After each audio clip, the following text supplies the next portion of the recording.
Neil Postman. Divertirse hasta morir. 4. La mente tipográfica. El 21 de agosto de 1858, tuvo lugar en Ottawa, Illinois, el primero de los 7 famosos debates entre Abraham Lincoln y Stephen A. Douglas. El acuerdo era que Douglas hablaría primero durante 1 hora, que Lincoln tendría 1 hora y media para responder, y luego Douglas dispondría de media hora para la réplica correspondiente. Este debate era considerablemente más corto que aquellos a los que los dos hombres estaban acostumbrados. En efecto, se habían enfrentado varias veces con anterioridad y todos sus encuentros habían sido mucho más largos y agotadores. Por ejemplo, el 16 de octubre de 1854, en Peoria, Illinois, Douglas pronunció un discurso de 3 horas, al que Lincoln había acordado responder. Cuando llegó el turno de Lincoln, este recordó a la audiencia que ya eran las 5 de la tarde y que probablemente necesitaría tanto tiempo como Douglas, quien, a su vez, estaba comprometido a rebatirlo. Por consiguiente, propuso que la audiencia se retirara para cenar y que retornara descansada para escuchar otras 4 horas de argumentación. La audiencia aceptó amablemente la propuesta y las cosas sucedieron tal como Lincoln había señalado. ¿Qué tipo de audiencia era esta? ¿Quiénes eran estas personas que tan alegremente se acomodaban a escuchar 7 horas de oratoria? Debe señalarse que tanto Lincoln como Douglas no eran candidatos presidenciales. En el momento de su encuentro en Peoria ni siquiera eran candidatos al Senado. Pero su público no estaba preocupado en especial por su estatus oficial. Se trataba de gente que consideraba esos actos esenciales para su educación política, que los consideraba parte integral de su vida social y que estaba bastante acostumbrada a esas largas jornadas de oratoria. También era común que en los programas de las ferias comarcales o estatales se incluyeran oradores, a algunos de los cuales les otorgaban hasta 3 horas para exponer sus argumentos. Y dado que se prefería que los oradores no quedaran sin respuesta, se les concedía un tiempo similar a sus oponentes. Habría que añadir que los oradores no siempre eran hombres. En una de las ferias, celebrada en Springfield, y que duró varios días, cada noche una mujer hablaba en la sala del tribunal sobre la influencia de la mujer en los grandes movimientos progresistas de hoy. Más aún, esta gente no contaba solamente con las ferias o actos especiales para colmar sus ansias de oratoria. La tradición del orador improvisado se practicaba ampliamente, en especial en los estados del oeste. Al lado de un árbol cortado, o en otro espacio similar, un orador reunía a un público, de acuerdo a un dicho de la época, se adueñaba del tronco durante 2 o 3 horas. Aunque los oyentes eran respetuosos y atentos, no callaban ni reprimían sus emociones.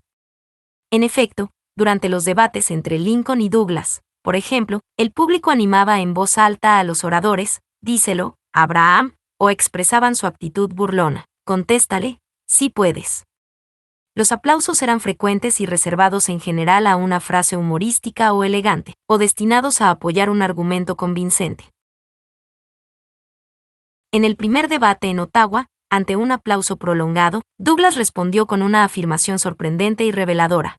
Amigos, para mí el silencio será mucho más aceptable que el aplauso durante la discusión de estas cuestiones.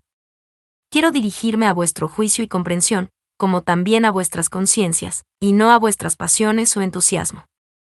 Es difícil decir gran cosa sobre la conciencia y el criterio del público, pero mucho se puede suponer por lo que respecta a su entendimiento. En cuanto a la capacidad de atención de la gente, sin duda debe haber sido extraordinaria comparada con los estándares actuales. ¿Hay en nuestro país algún público que pueda soportar 7 horas de exposición? ¿O 5? ¿O 3? ¿Sobre todo sin ilustraciones de ningún tipo? Además, estos públicos deben haber tenido igualmente una extraordinaria capacidad para comprender largas y complejas sentencias orales. En su discurso de Ottawa, Douglas incluyó en un parlamento de 1 hora 3 frases largas y con legalismo sobre la plataforma abolicionista. En su respuesta, Lincoln leyó pasajes más largos aún de un discurso impreso que había pronunciado en una ocasión anterior. A pesar del conocido estilo conciso de Lincoln, la estructura de sus frases en los debates era intrincada y sutil, como lo era también la de Douglas. En el segundo debate celebrado en Freeport, Illinois, Lincoln se levantó para responder a Douglas con las siguientes palabras. Como ustedes comprenderán, no puedo, en media hora, analizar todo lo que una persona tan capaz como el juez Douglas puede decir en una hora y media. Así pues, espero que si hay algo que él ha dicho que os agradaría que yo respondiese, y yo lo omitiera, aceptarán que es prácticamente imposible para mí abarcar lo que él expuso en su totalidad. Es difícil imaginar que el actual ocupante de la Casa Blanca sea capaz de construir tales frases en circunstancias similares. Y si lo fuera, con seguridad correría el riesgo de agobiar la comprensión o la concentración de su auditorio. Las personas producto de la cultura televisiva necesitan un lenguaje sencillo, tanto oral como visualmente, y se es capaz de ir lo suficientemente lejos como para requerirlo, en algunas circunstancias, por medios legales. El gran discurso de Gettysburg probablemente habría sido incomprensible para la mayoría del público en 1985. Aparentemente, el público de los debates Lincoln-Douglas poseía una comprensión considerable de los temas discutidos, incluyendo el conocimiento de los acontecimientos históricos y de las complejas cuestiones políticas.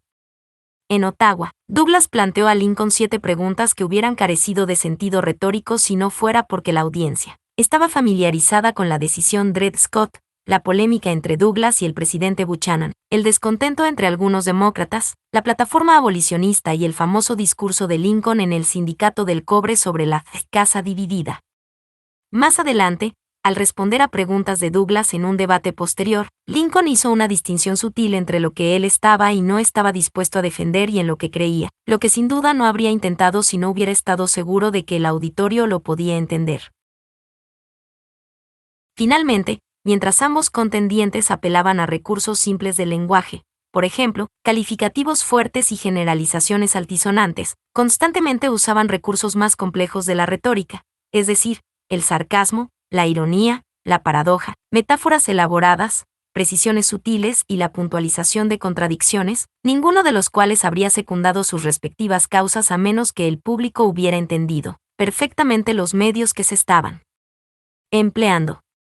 Sin embargo, sería falso dar la impresión de que estos públicos de 1858 eran modelos de corrección intelectual. Todos los debates Lincoln-Douglas eran conducidos en una atmósfera carnavalesca.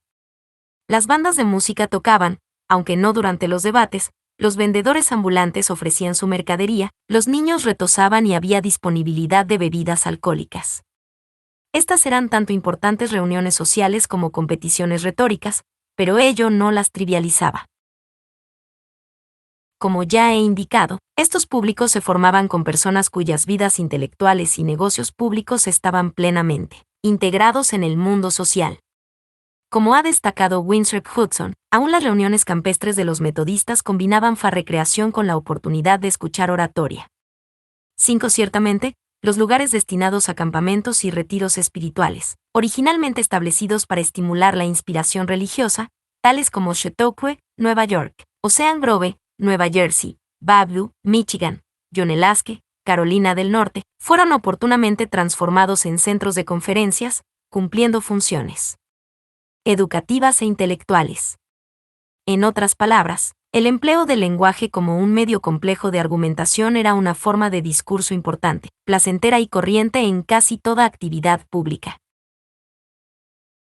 Para comprender al público al que se dirigían Lincoln y Douglas con su memorable lenguaje, debemos recordar que estaba integrado por los nietos y nietas de la Ilustración en su versión americana.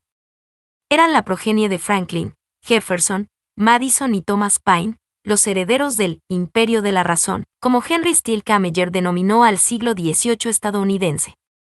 Es cierto que entre ellos había hombres de la frontera, algunos de los cuales eran semianalfabetos, e inmigrantes para quienes el inglés todavía era algo extraño.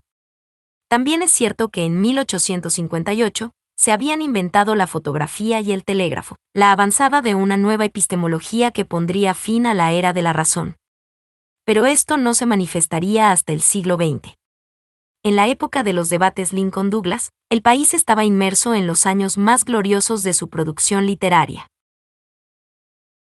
En 1858, Edwin Markham tenía 6 años, Mark Twain, 23, Emily Dickinson, 28, Whitman y James Russell Lowell, 39, Thoreau, 41, Melville, 45, Whittier y Longfellow, 51, Hawthorne y Emerson, 54 y 55, y Poe había muerto 9 años antes.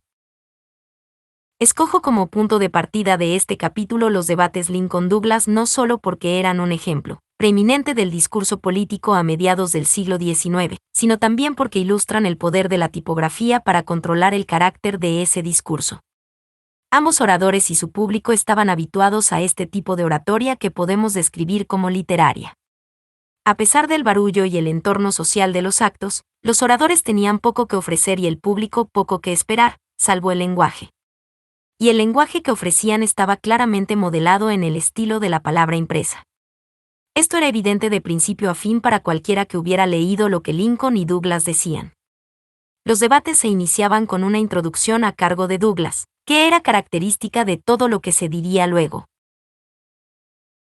Señoras y señores, hoy me presento ante ustedes con el propósito de discutir las principales cuestiones que actualmente agitan el pensamiento. Por acuerdo entre el señor Lincoln y yo mismo, hoy estamos presentes aquí con el propósito de mantener una discusión conjunta, como representantes de dos grandes partidos políticos del Estado y de la Unión, sobre los principios y cuestiones que están enfrentando a estos dos partidos, y esta vasta multitud es una prueba de los sentimientos profundos que impregnan el pensamiento público en los asuntos que nos dividen.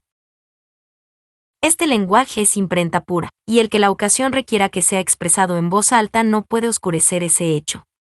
Y el que el público fuera capaz de procesarlo a través de su oído es destacable solo en personas cuya cultura ya no vibra poderosamente con la palabra impresa. Lincoln y Douglas no solo escribían todos sus discursos con anticipación, sino que también planeaban sus réplicas por escrito. Incluso las intervenciones espontáneas entre los oradores se expresaban mediante frases que tenían la estructura, la extensión y la organización retóricas correspondiente a la escritura. Ciertamente, en sus presentaciones se incluían elementos puramente orales. Después de todo, ninguno de los oradores era indiferente a los estados de ánimo de su público. Sin embargo, la resonancia de la tipografía siempre estaba presente. Había argumentación en pro y en contra, afirmaciones y negaciones, crítica de textos relevantes y el más minucioso escrutinio de frases pronunciadas previamente por el oponente. En suma, los debates Lincoln-Douglas se pueden describir como prosa explicativa extraída de la página impresa. Ese es el significado del reproche de Douglas al público. Él proclamaba que su apelación estaba dirigida a la comprensión y no a la pasión, como si el público tuviera que estar integrado por lectores y pensantes y su discurso fuera el texto sobre el que debían reflexionar. Por supuesto, esto trae a colación las siguientes preguntas. ¿Cuáles son las implicaciones para el discurso público de la metáfora, escrita o tipográfica? ¿Cuál es el carácter de su contenido? ¿Qué demanda del público? ¿Qué usos de la mente favorece? Creo que se ha de comenzar señalando el hecho evidente que tanto la palabra escrita como la oratoria basada en esta tienen un contenido semántico, parafraseable y argumentativo. Esto puede sonar extraño, pero dado que en breve será necesario argumentar que gran parte de nuestro discurso hoy en día está basado en un razonamiento marginal, debernos insistir aquí en este punto. Siempre que el lenguaje sea el principal medio de comunicación, especialmente un lenguaje controlado por los rigores de la imprenta, el resultado inevitable será una idea, un hecho, un reclamo. La idea puede ser banal, el hecho irrelevante y el reclamo falso, pero no podemos escapar al significado cuando el lenguaje es el instrumento que guía nuestros pensamientos. Aunque de tanto en tanto podamos conseguirlo, es muy difícil no expresar nada cuando se escribe una frase en inglés. ¿Para qué otra cosa puede servir una exposición? Las palabras tienen poco que las haga recomendables, excepto consideradas como portadoras de significado. Las formas de las palabras escritas no son especialmente interesantes de mirar. Aún los sonidos de las frases de palabras habladas son poco atractivos, excepto cuando están compuestos por los que tienen dones poéticos excepcionales. Si una frase rehúsa emitir un hecho, una solicitud, una pregunta, una afirmación o una explicación, viene a ser como un cascarón gramatical sin sentido. Consecuentemente, un discurso centrado en el lenguaje, como era característico en Estados Unidos en los siglos XVIII y XIX, tiende a ser cargado de contenido y serio, y más aún cuando adopta su forma de la imprenta. Esto es serio, porque el significado exige ser entendido. Una frase escrita demanda del autor que exprese algo y del que la lee que conozca la importancia de lo que dice. Y cuando un autor y un lector están luchando con el significado semántico, están comprometidos con una seria demanda para su intelecto. Esto es especialmente aplicable a la lectura, puesto que los autores no son siempre dignos de fiar. Mienten, se confunden, generalizan demasiado, abusan de la lógica y a veces, del sentido común. El lector debe venir armado, en un estado de disposición intelectual seria. Esto no es fácil pues llega al texto solo. Al leer, la respuesta de uno es aislada y su intelecto abandonado a sus propios recursos. Enfrentarse a las frías abstracciones de las frases impresas es como mirar al lenguaje desnudo, sin la ayuda tanto de la belleza como de la comunidad. De ahí que la lectura sea, por su naturaleza, una cuestión seria, como también, evidentemente, una actividad esencialmente racional. Desde Erasmo en el siglo XVI hasta Elizabeth Eisenstein en el XX, casi todos los intelectuales que se han esforzado por resolver la cuestión de cómo afectan a la lectura nuestros hábitos mentales han llegado a la conclusión de que el proceso alienta la racionalidad, que el carácter secuencias y proporcional de la palabra impresa fomenta lo que Walter Ong denomina el tratamiento analítico del conocimiento. El comprometerse con la palabra escrita significa seguir una línea de pensamiento que requiere considerables poderes de clasificación, inducción y razonamiento. Significa descubrir mentiras, confusiones y exceso de generalizaciones a fin de detectar los abusos de lógica y sentido común. También significa evaluar ideas, comparar y confrontar afirmaciones, conectar unas generalizaciones con otras. Para lograr esto, uno debe alcanzar cierta distancia de las palabras mismas, lo que es, en efecto, alentado por el texto aislado e impersonal. Por esta razón un buen lector no aclama una frase o una pausa que estime aptas, ni un párrafo inspirado. El pensamiento está demasiado ocupado para eso, y es demasiado objetivo. No quiero decir que con anterioridad a la palabra impresa no fuera posible el pensamiento analítico. Me refiero aquí no a las potencialidades de la mente individual, sino a las predisposiciones de una actividad mental cultural. En una cultura dominada por la imprenta, el discurso público tiende a ser caracterizado por una disposición coherente y ordenada de hechos e ideas. El público al que se dirige en general es competente para comprender tal discurso. En una cultura de imprenta, los escritores cometen errores cuando mienten, se contradicen, fracasan en su defensa de las generalizaciones o tratan de forzar conexiones ilógicas. En una cultura de imprenta, los lectores cometen errores cuando no se dan cuenta de esas cosas, y lo que es peor, no les importa. En los siglos XVIII y XIX, la imprenta promovió una definición de la inteligencia que otorgó prioridad al uso objetivo y racional de la mente y al mismo tiempo a formas de discurso público de contenido serio, lógicamente ordenado. No es por accidente que la era de la razón coexistió con el crecimiento de la cultura de imprenta, primero en Europa y luego en el Nuevo Mundo. La expansión de la tipografía despertó la esperanza de que el mundo y sus múltiples misterios podrían al fin ser comprendidos, pronosticados y controlados. Y es en el siglo XVIII cuando la ciencia, el ejemplo preeminente de la administración analítica del conocimiento, comienza a rehacer el mundo. Y es en este mismo siglo cuando el capitalismo demuestra ser un sistema de vida económica racional y liberal, la superstición religiosa experimenta un furioso ataque, el derecho divino de los reyes constituye un simple prejuicio, se extiende la idea del progreso continuado y se hace evidente la necesidad de lograr una alfabetización universal a través de la educación. Quizá la expresión más optimista de todo lo que la tipografía implicó esté contenida en el párrafo de la autobiografía de John Stuart Mill que se cita a continuación. Era tan completa la confianza de mi padre en la influencia que se podría ejercer sobre la humanidad, allá donde fuera alcanzada por la alfabetización, que pensaba que todo estaría ganado si se enseñaba a leer a toda la población, si se permitía que todas las opiniones les fueran transmitidas de palabra y por escrito y si, mediante el sufragio, podían elegir una legislatura que ejecutara las opiniones que se adoptaran. Evidentemente, esta esperanza nunca se realizó por completo. En ningún momento de la historia de Inglaterra o de América del Norte, o de cualquier otra parte, el dominio de la razón ha sido tan total como el padre de Mill suponía que permitiría la tipografía. No obstante, No es difícil demostrar que en los siglos XVIII y XIX, el discurso público en este país, que estaba enraizado en los prejuicios de la palabra impresa, era serio, inclinado en su presentación hacia la argumentación racional, y por consiguiente, de un contenido significativo. Tomemos el discurso religioso como una ilustración de este punto. En el siglo XVIII, los creyentes estaban tan influidos por la tradición racionalista como cualquier otro sector. El Nuevo Mundo ofrecía libertad de religión para todos, lo que implicaba que ninguna otra fuerza, aparte de la razón misma, podía utilizarse para dar luz a los incrédulos. De ahí que S. Stiles dijera en uno de sus famosos sermones, en 1783, que aquí el deísmo tendrá su plena oportunidad y los libertinos ya no tendrán que protestar ante la posibilidad de ser vencidos por las armas, sino por las armas amables y poderosas de la argumentación y de la verdad. Dejando de lado a los libertinos, sabemos que los deístas dispusieron ciertamente de una amplia oportunidad. Es muy probable, en efecto, que los primeros 4 presidentes de Estados Unidos fueran deístas.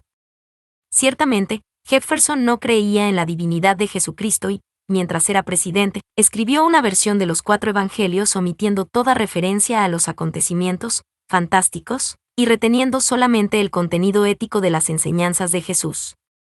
La leyenda dice que cuando Jefferson fue elegido presidente, las mujeres mayores ocultaron sus Biblias y lloraron.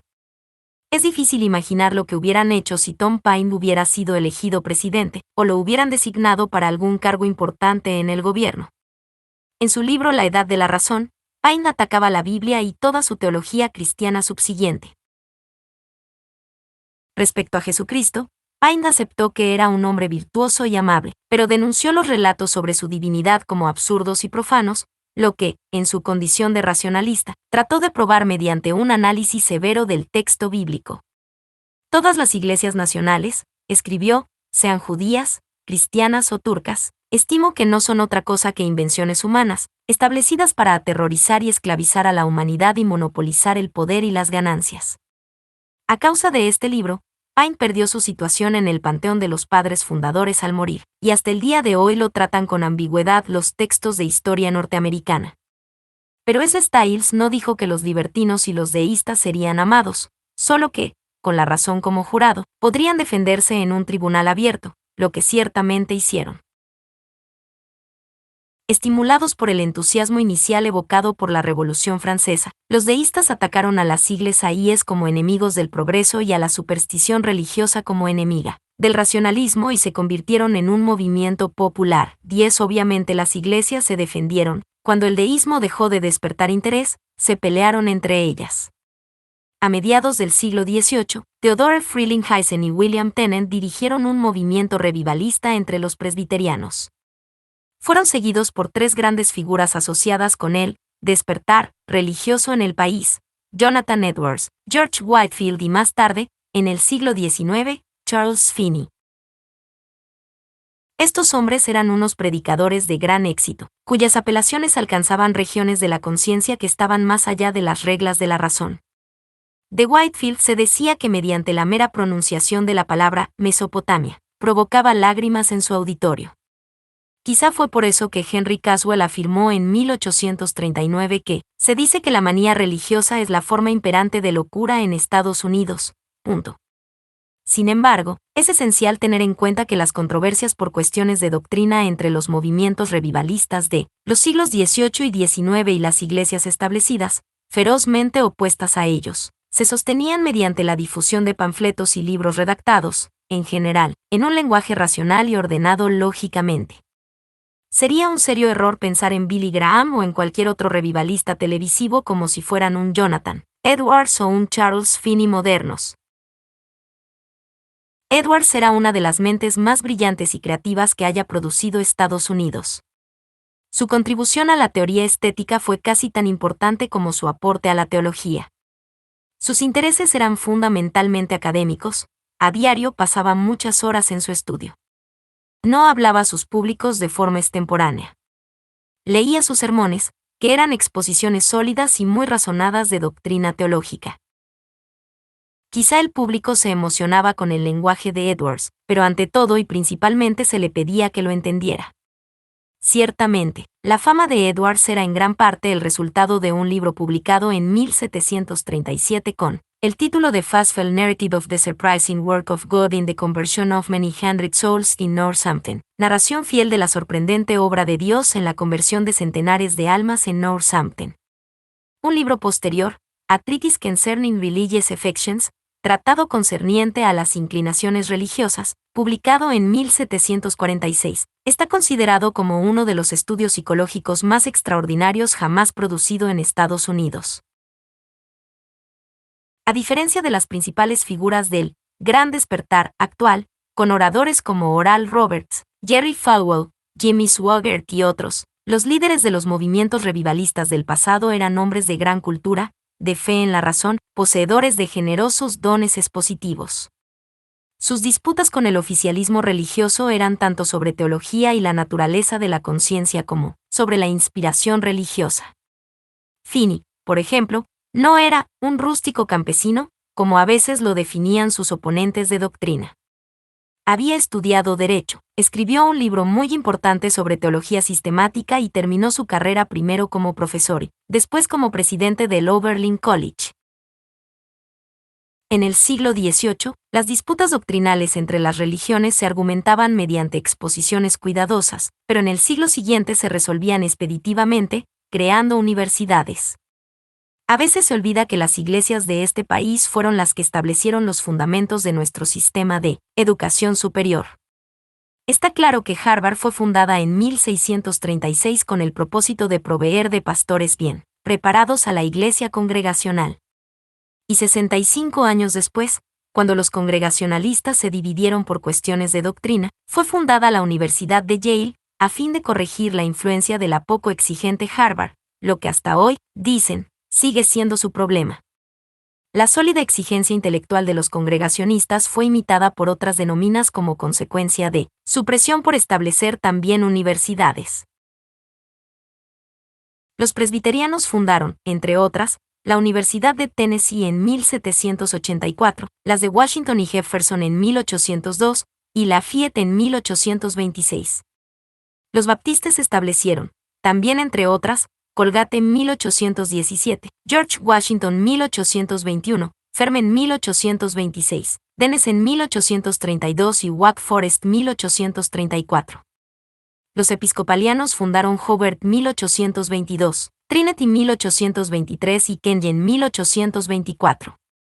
Los metodistas crearon 8 entre 1830 y 1851, incluyendo Wesleyan, Emory y DePauw. Además de Harvard y Yale, los congregacionalistas fundaron Williams 1793, Middlebury 1800, Amherst 1821 y Oberlin 1833. Si esta preocupación que iba desde la alfabetización hasta la educación era una forma de locura, según dijo Caswell al referirse a la vida religiosa del país, entonces dejemos que prolifere. En los siglos XVIII y XIX, el pensamiento y las instituciones religiosas estaban dominadas por una forma de discurso austera, culta e intelectual, ausente en la vida religiosa de hoy en día. No hay mejor ejemplo de la diferencia entre el discurso público de antaño y el de la actualidad que el contraste entre los argumentos teológicos de Jonathan Edwards y, digamos, Jerry Falwell, Billy Graham u Oral Roberts. El formidable contenido de la teología de Edwards debe inevitablemente atraer el intelecto. Si la teología de los predicadores evangélicos de la televisión tiene un contenido similar, aún no lo ha dado a conocer. La diferencia entre el carácter del discurso basado en una cultura de imprenta y el basado en una cultura televisiva es también evidente si prestamos atención al sistema legal. En una cultura basada en la imprenta, los abogados suelen tener una buena educación, son devotos de la razón y capaces de efectuar exposiciones argumentales impresionantes. Es un tema con frecuencia olvidado en las historias de Estados Unidos, el que, en los siglos XVIII y XIX, la profesión legal representaba, como dijo Tocqueville, un tipo de cuerpo privilegiado en la escala del intelecto. Algunos de esos abogados, como el sargento Prentice de Alabama o el honesto de Lincoln, que poseían una astucia muy teatral para manipular jurados, similar a la versión de la televisión de un abogado defensor, fueron considerados héroes populares. Pero las grandes figuras de la jurisprudencia norteamericana, tales como John Marshall, Joseph Story, James Kent, David Hoffman, William Wirt y Daniel Webster, eran modelos de elegancia intelectual y de devoción a la racionalidad y la erudición. Ellos creían que la democracia, a pesar de sus obvias virtudes, planteaba el peligro de liberar un individualismo indisciplinado. Su aspiración era salvar la civilización en América mediante la creación de una racionalidad para la ley. Como consecuencia de esta visión exaltada, creían que la ley no debía ser una mera profesión erudita, sino también liberal. El famoso profesor de jurisprudencia Job Tyson afirmaba que un abogado debía estar familiarizado con las obras de Séneca, Cicerón y Platón. 15 George Sassoon, quizá vislumbrando la degradación de la educación legal en el siglo XX, destacó en 1854 que estudiar exclusivamente leyes perjudicaría a la mente, encadenándola a los tecnicismos con los cuales se ha familiarizado tanto e impidiéndole adoptar puntos de vista amplios y exhaustivos, incluso sobre los de su competencia. La insistencia en una mente legal, liberal, racional y articulada estaba reforzada por el hecho de que el país tenía una constitución escrita, como también la tenían todos los estados de la Unión, y que la ley no había crecido por casualidad, sino que se había formulado explícitamente. Un abogado necesitaba poseer una amplia cultura, puesto que la razón era la autoridad principal a partir de la cual las cuestiones legales debían ser resueltas. John Marshall era, por supuesto, el gran modelo de la razón, un símbolo vivido para la imaginación estadounidense. Era el ejemplo preeminente del hombre tipográfico, imparcial, analítico, devoto de la lógica y que aborrecía la contradicción. Se decía que nunca utilizaba la analogía como apoyo principal de sus argumentos. Más bien, presentaba sus decisiones con la frase, se admite que. Una vez admitidas sus premisas, uno generalmente se veía forzado a aceptar su conclusión. Hasta cierto punto, difícil de imaginar en la actualidad, los estadounidenses de antaño estaban familiarizados no solo con los grandes problemas legales de su época, sino también con el lenguaje que los abogados famosos habían utilizado para argumentar sus casos. Esto era especialmente cierto de Daniel Webster, y de ahí que fuera lógico que Stephen Vincent Bennett lo hubiera elegido para contender con el demonio su famoso relato. ¿Cómo podía el demonio triunfar en una discusión con un hombre cuyo lenguaje, según lo describe Joseph Story, de la Suprema Corte de Justicia, tenía las siguientes características? La claridad y total simplicidad de sus declaraciones, su vasto conocimiento de la realidad, la fertilidad de ejemplos extraídos de la vida práctica, su análisis agudo y sus sugerencias de dificultades, su capacidad para desentrañar proposiciones complicadas y concretarlas en términos capaces de alcanzar las mentes más sencillas, la energía de sus generalizaciones, colocando sus propios argumentos detrás de toda la batería de sus oponentes, su cautela y precaución para no traicionarse a sí mismo asumiendo posiciones insostenibles, o malgastar sus fuerzas en campos inútiles. Cito este trozo entero porque es la mejor descripción que conozco, hecha en el siglo XIX, del discurso que se esperaba de una persona que tenía la mente formada por la palabra impresa. Es el ideal y el modelo exacto en que James Mill pensaba cuando profetizaba sobre las maravillas de la tipografía, y si el modelo era de alguna manera inalcanzable, permanecía igualmente como un ideal al que todos los abogados aspiraban. Este ideal influyó mucho más allá de la profesión legal o del sacerdocio.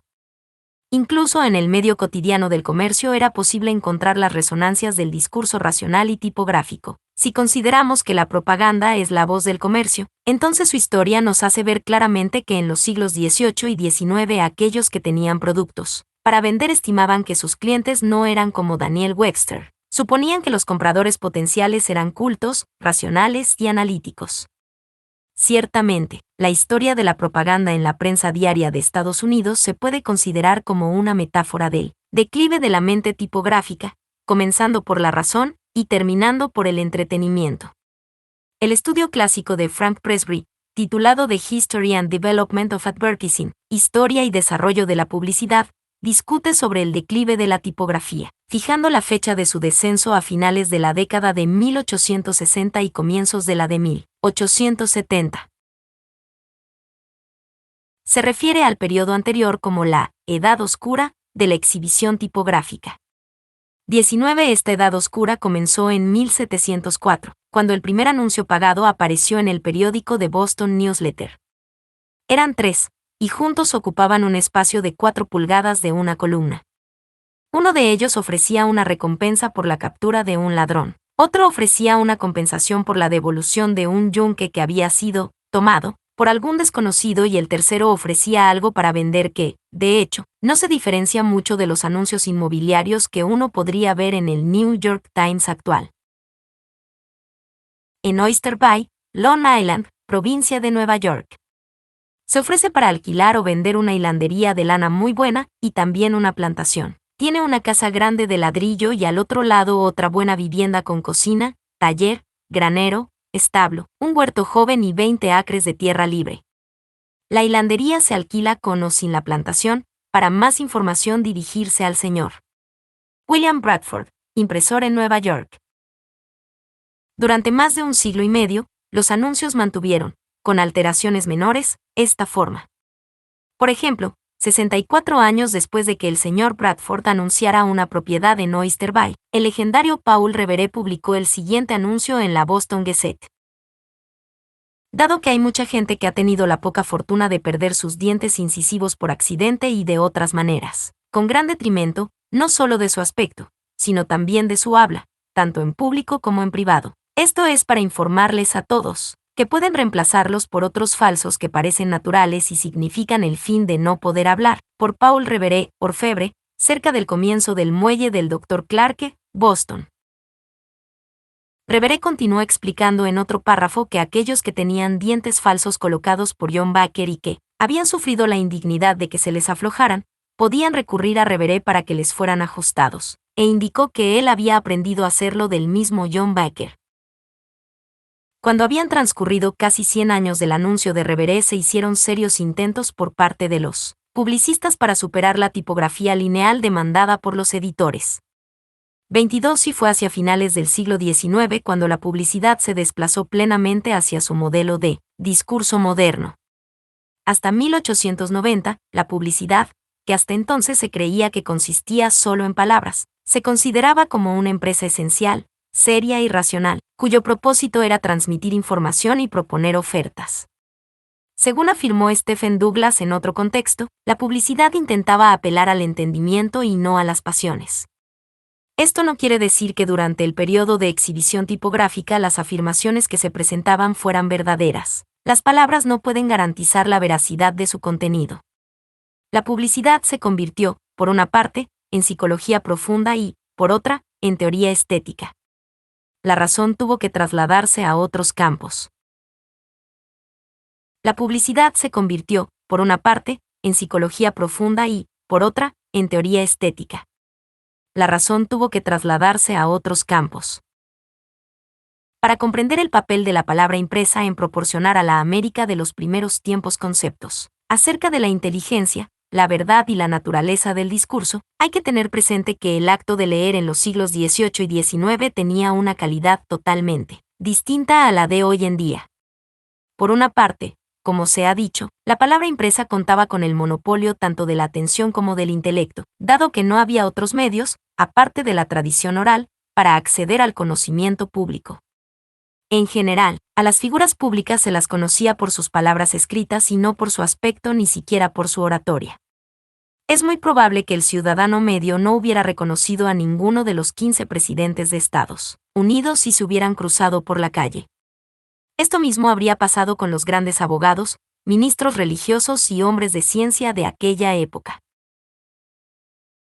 Pensar en esos hombres era pensar en lo que habían escrito y juzgarlos por sus posiciones públicas, sus argumentos y sus conocimientos según lo codificada la palabra impresa. Podréis daros cuenta de la gran distancia que nos separa de este tipo de conciencia, si pensáis en algunos de nuestros presidentes recientes, o en predicadores, abogados y científicos, que son o han sido figuras públicas. Pensad en Richard Nixon, Jimmy Carter o Billy Graham, o incluso en Albert Einstein, y lo que vendrá a vuestra mente es una imagen de un rostro, con preferencia una cara en la pantalla del televisor, en el caso de Einstein, la fotografía de una cara. Casi nada vendrá a vuestra mente en cuanto a palabras. Esta es la diferencia entre pensar en una cultura centrada en la palabra y pensar en una cultura centrada en la imagen. También es la diferencia entre vivir en una cultura que ofrece pocas oportunidades de ocio y una que las ofrece en abundancia.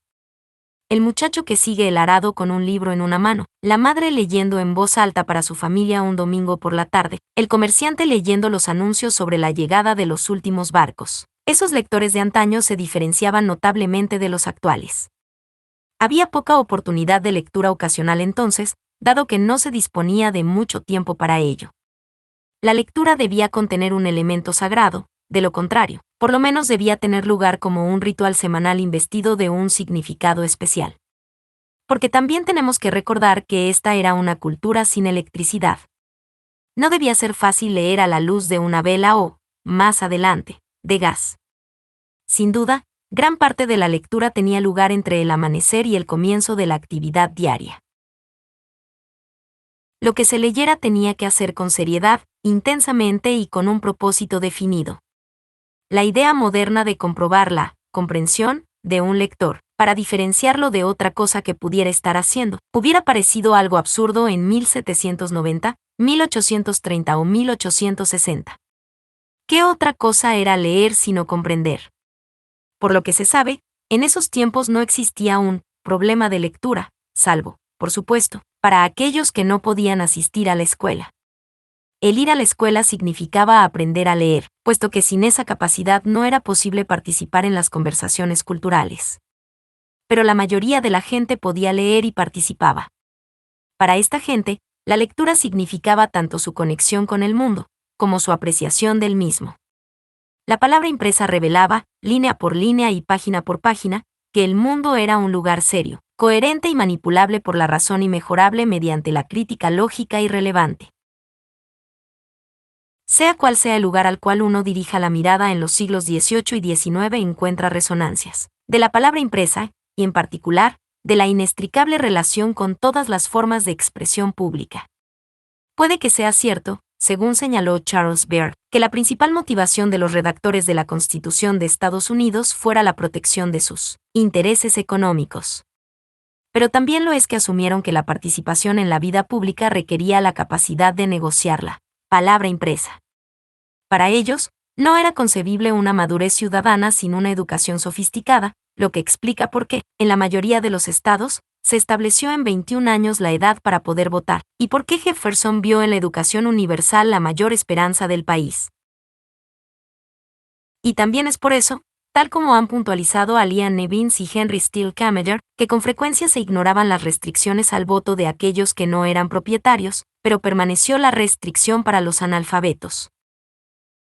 Puede que sea cierto lo que ha dicho Frederick Jackson Turner, que el espíritu que inflamó la mente americana fue el hecho de sus fronteras en constante expansión.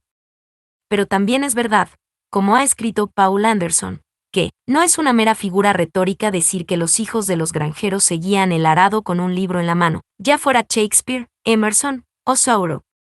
23 Pues no era solo la mentalidad fronteriza lo que indujo a Kansas a ser el primer estado que permitió el voto femenino en las elecciones escolares, o que Wyoming fuera el primero en otorgar completa igualdad en el derecho al sufragio.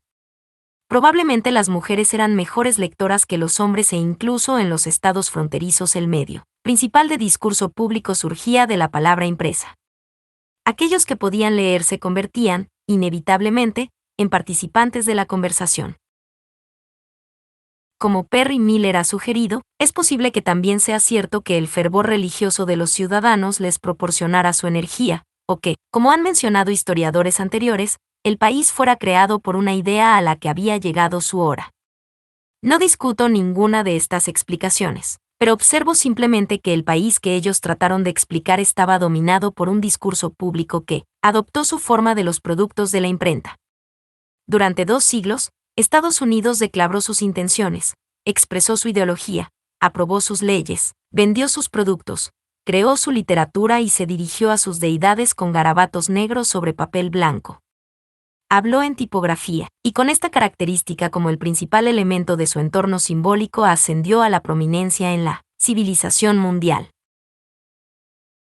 El nombre que doy a ese periodo de tiempo, durante el cual la mente americana se sometió a la soberanía de la palabra impresa, es la era de la disertación. La disertación es un modo de pensamiento, un método de aprendizaje y un medio de expresión. Casi todas las características que asociamos con el discurso maduro fueron ampliadas por la tipografía, la cual tiene la más fuerte predisposición hacia la disertación, una habilidad sofisticada para pensar conceptual, deductiva y secuencialmente, una gran valoración de la razón y del orden, aborrece la contradicción, una gran capacidad para la imparcialidad y la objetividad, y una tolerancia hacia la respuesta dilatada. A finales siglo XIX, por razones que ansío explicar, la edad de la disertación comenzó a desaparecer y empezaron a percibirse los primeros signos de lo que la reemplazaría, la era del mundo del espectáculo. Si esta lectura te está siendo útil, no olvides darle un me gusta y suscribirte, para que te enteres de los próximos textos que subiré de la cursada.